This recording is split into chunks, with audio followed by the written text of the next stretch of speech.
एक विधवा महिला को 15 साल के बच्चे ने किया गर्भवती। दोस्तों उसके बाद जो कांड होता है वह बहुत ही गलत होता है।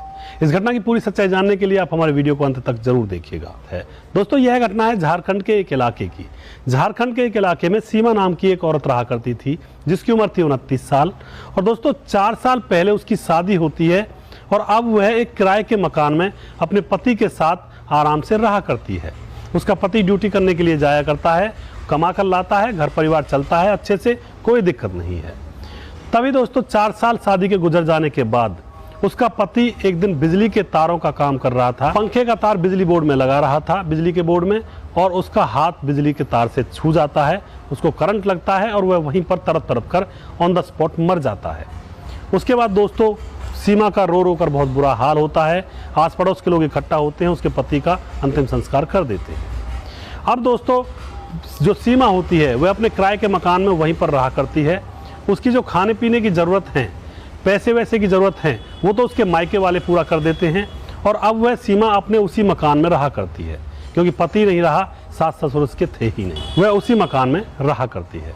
दोस्तों उसकी ज़रूरतें तो पूरी हो रही थी, पैसों की, खाने पीने की, सारी ज़रूरतें, पहनने ओढ़ने की, ये सारी पूरी हो रही थी, लेकिन शरीर की ज़रूरत अभी उसकी बाकी थी। वह अपनी शरीर की हवस को पूरा करने के लिए अब शिकार ढूंढने लगती है आस पड़ोस में। तभी दोस्तों उसकी नज़र एक छोटे से लड़के पर पड़ती है जो 15 साल का होता है और उसका नाम होता है शिवम।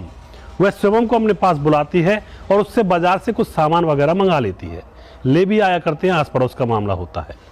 सुमन जो शिवम होता है उसके लिए सामान वगैरह ले आया करता है और उसके घर पर आ जाया करता है। अब दोस्तों जो सीमा होती है वह शिवम को अपनी बातों में फंसा लेती है और उसके साथ इंटीमेट हो जाती है, संबंध बनाने लगती है। शिवम को भी अच्छा लगने लगता है और अब क्या होता है, अब शिवम ज़्यादातर पूरे दिन भर सीमा के घर में ही पड़ा रहता है, उसी के साथ रहता है, उसी के साथ सोता है, उठता है, बैठता है। दोस्तों इसी तरह से मामला चल रहा होता है और जो सीमा होती है वह अपने शरीर की भूख को शिवम जो कि 15 साल का था उससे मिटा रही होती है और समय गुजर रहा होता है। इसी तरह से जब 4 महीने गुजर जाते हैं तो 4 महीने गुजरने के बाद जो सीमा होती है उसके पेट में बच्चा रह जाता है। और जैसे उसके पेट में बच्चा रह जाता है तो वह उस बच्चे से, शिवम से कहती है कि मेरे पेट में तुम्हारा बच्चा रह गया है और अब तुम मुझसे शादी कर लो, वरना मैं दुनिया वालों को चिल्ला चिल्ला कर बता दूंगी कि तुमने मेरे साथ ऐसा किया है। दोस्तों वह लड़का डर जाता है क्योंकि वह भी बहुत छोटा था, ना ही कमाना जानता था, ना ही घर बसाना जानता था। अब अपने घर चला जाता है। अब सीमा के वह घर आया नहीं करता है, वह अपने घर ही रहा करता है। सीमा उसको बुलाया करती है लेकिन वह नहीं आया करता है। सीमा उससे कहती है कि मैं ये बात सारे लोगों को बता दूंगी, तू मेरे पास आ जा और मुझसे शादी कर ले, हम घर बसाएंगे। लेकिन वह लड़का उसके पास नहीं आता है। तभी दोस्तों सीमा आस पड़ोस के लोगों को चिल्ला चिल्ला कर बता देती है कि इस लड़के ने मेरे साथ जाती की है, इसने मेरे साथ जाती की है, इसका बच्चा मेरे पेट में पल रहा है।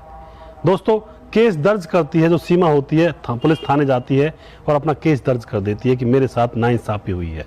इस लड़के ने मुझसे पहले तो शादी करने के वादे किए थे और आज ये शादी करने से मुकर रहा है जब इसका बच्चा मेरे पेट में है।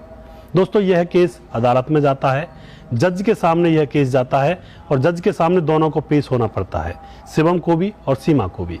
तो दोस्तों जज सारे मामले को सुन करके फैसला सुनाता है कि इसमें लड़के की कोई गलती नहीं है, क्योंकि वह तो नाबालिग है, इसमें सारी गलती सीमा की है। वह बालिग थी, उसने लड़के को अपने पास आने ही क्यों दिया, उसने लड़के को अपने पास आने पर मजबूर किया। इसका मतलब सीमा ने लड़के का बलात्कार किया है 4 महीने तक। दोस्तों कोर्ट फैसला सुनाता है, सीमा को जेल हो जाती है और शिवम को रिहा कर दिया जाता है क्योंकि वह नाबालिग था। और अब जो सीमा के पेट में बच्चा है वो उसे गिराएगी या नहीं गिराएगी या पालेगी, वो वही जाने क्या होगा आगे। तो दोस्तों शिवम रिहा कर दिया जाता, शिवम अपने घर पर है। तो आप क्या कहना चाहते हो इस घटना के बारे में? बहुत सारी औरतें ये समझ बैठी हैं कि भाई हम कुछ भी कर लें गलती हमारी नहीं मानी जाएगी, गलती सामने वाले की मानी जाएगी। तो यहाँ पर सीमा ने गलती की। सीमा ने उस लड़के को फंसाने की कोशिश की। उसने सोचा कि यह मेरे काबू में आ जाएगा, पुलिस के डर से यह डर जाएगा, मुझसे शादी कर लेगा या फिर मैं इसको अच्छी तरह से फंसा सकती हूँ। लेकिन उसने ये तल्क नहीं सोचा कि कानून किस तरह से चलता है। अगर यहाँ पर बच्चा बालिग होता तो 100% उस बच्चे को जेल में जाना पड़ता, उसको पूरी जिंदगी उसकी खराब हो जाती। तो दोस्तों ऐसी ऐसी महिलाएं भी समाज के अंदर हो जाती हैं जो ये नहीं देखती हैं कि भाई आखिर होना क्या चाहिए। वो सिर्फ ये देखती हैं कि सरकार और कानून हमारे साथ है, हम जो चाहे वो कर सकते हैं। लेकिन ऐसा नहीं होता है, कई बार पासा उल्टा पड़ जाता है। तो दोस्तों ऐसी घटनाओं के ऊपर मैं वीडियोस बनाकर लेकर आता हूं। और सीमा कब तक जेल में रहनी चाहिए, जेल से निकलनी चाहिए भी या नहीं चाहिए, या फिर उसके बच्चे को जन्म देना चाहिए या नहीं देना चाहिए, आप जो भी कुछ कहना चाहते हो आप कमेंट बॉक्स में अपनी राय लिख सकते हैं। दोस्तों नेक्स्ट वीडियो में बहुत जल्दी फिर से लेकर आऊंगा किसी सच्ची घटना के ऊपर। तब तक आप खुश रहें, सावधान रहें, रिश्तों की अहमियत को समझें। जय हिंद,